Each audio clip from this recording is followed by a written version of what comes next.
Hi, this is Abhishek here, and so I purchased this site in the January month, and this site is 800 square foot area, and so I thought like I should get some contractor in the city, and so I contacted Design Construct. Before contacting Design Construct, I contacted other 6-7 contractors. And so I checked BOQ, everything, estimates also. So more accurate was the Design Construct, and it was very promising and competitive price. So that was the main reason I selected Design Construct.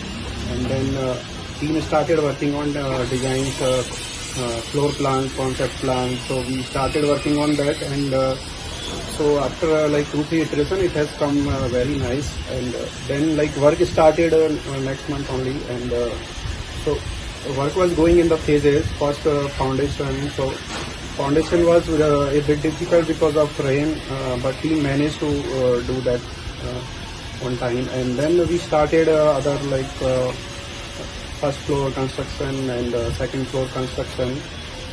So quality wise, it's very good, and everything was happening on time, and I was getting updates on every day on materials, on the labors, how they are doing. For anything, like team was there to rectify.